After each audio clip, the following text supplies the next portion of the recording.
The term supermoon has been popping up a lot in the news and on social media over the past few years. But what are supermoons, why do they occur, and how can they be used as an educational tool? Plus, are they really that super? There's a good chance you'll hear even more about supermoons in the coming months. The moon on December 3rd marks the first and only supermoon of 2017, but it will be followed by 2 more in January and February 2018. 3 supermoons in a row now is a great time to learn about these celestial events and get students exploring more about Earth's only natural satellite. How it works is the moon orbits Earth. It goes through phases, which are determined by its position relative to Earth and the Sun. When the moon lines up on the opposite side of Earth from the Sun, we see a moon. The new moon phase occurs when the moon and the Sun are lined up on the same side of Earth. The moon doesn't orbit in a perfect circle. Instead, it travels in an ellipse that brings the moon closer to and farther from Earth in its orbit. The farthest point in this ellipse is called the apogee and is about 405,500 kilometers from Earth on average. Its closest point is the perigee, which is an average distance of about 363,300 kilometers from Earth. During every 27-day orbit around Earth, the moon reaches both its apogee and perigee. Full moons can occur at any point along the moon's elliptical path, but when a moon occurs at or near the perigee, it looks slightly larger and brighter than a typical moon. That's what the term supermoon refers to. What makes a supermoon super? Watch this short animation to find out. Credit NASA teachable. Teachable supermoon is not an official astronomical term. There is no definition about just how close to perigee the moon has to be in order to be called super. Generally, supermoon is used to refer to a moon 90% or closer to perigee. When the term supermoon was originally coined, it was also used to describe a new moon in the same position, but since the new moon isn't easily visible from Earth, it's rarely used in that context anymore. A more accurate and scientific term is perigee syzygy. Syzygy is the alignment of 3 celestial bodies, in this case the Sun, Moon and Earth. But that doesn't quite roll off the tongue as easily as supermoon. Why it's important: as the largest and brightest object in the night sky, the moon is a popular focal point for many amateur and professional astronomers pointing their telescopes to the sky, and the source of inspiration for everyone from aspiring space scientists to engineers to artists. The supermoon is a great opportunity for teachers to connect concepts being taught in the classroom to something students will undoubtedly be hearing about. Students can practice writing skills in a moon journal, study moon phases and apply their math skills to observing the supermoon. Click here for related activities from JPL's Education Office. Incorrect and misleading information about the moon and supermoons can lead to confusion and frustration. It's important to help students understand what to expect and be able to identify inaccurate info. What to expect: sizes with anything that moves closer to the person viewing it. The supermoon will appear bigger than an average moon. At its largest, it can appear 14% larger in diameter than the smallest moon. Keep in mind that a 14% increase in the apparent size of something that can be covered with a fingernail on an outstretched arm won't seem significantly bigger.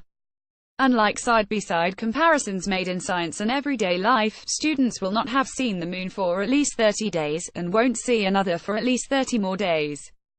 Comparing a supermoon with a typical moon from memory is very difficult. While they make for great photographs, images like this one that rely on a special photographic technique aren't an accurate representation of what the supermoon will look like to the naked eye. Credit NASA Ingles full image and caption on Flickr. A supermoon looks bigger than a micromoon when the moon is at apogee because it's about 40,000 kilometers closer to Earth on average. Credit NASA Caltech. It's nearly impossible to compare the apparent size of the supermoon with a micromoon from memory, but when seen side by side as in this graphic, it becomes clear. Credit NASA Caltech. Leading up to a supermoon, there are often misleading images on popular media. A technique that involves using a long telephoto lens to take photographs of the moon next to buildings or other objects makes the moon look huge compared with its surroundings.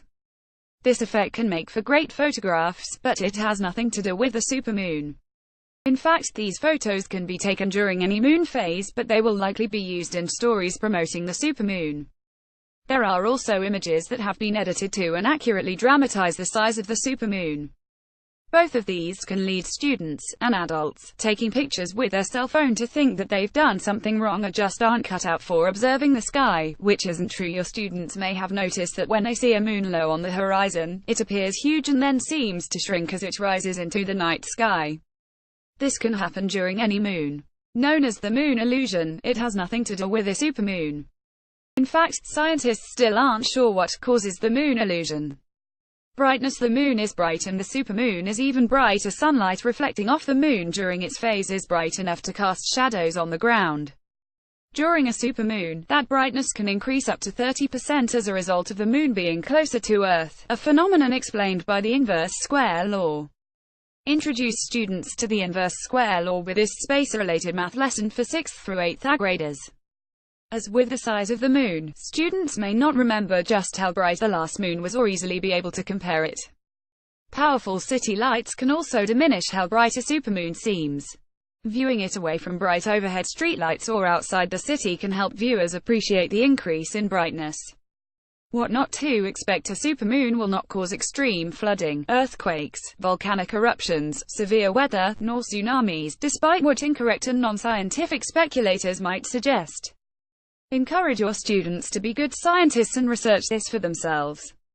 Teach it. The excitement and buzz surrounding a supermoon is a great opportunity to teach a variety of moon topics with these lessons from JPL's Education Office. New: observing the moon. Grades K6 students identify the moon's location in the sky and record their observations over the course of the moon phase cycle in a journal. New: measuring the supermoon. Grades 512 students take measurements of the moon during its phases over multiple moon cycles to compare and contrast results. Moon phases. Grade 16 students learn about the phases of the moon by acting them out. In 30 minutes, they will act out one complete moon cycle. Whip up a moonlight crater. Grade 16 whip up a moonlight crater with baking ingredients as a demonstration for students. Modeling the Earth-Moon system. Grade 68 using an assortment of playground and toy balls, students will measure diameter, calculate distance and scale, and build a model of the Earth-Moon system. Explore more. Learn more about the moon on NASA's Moon website.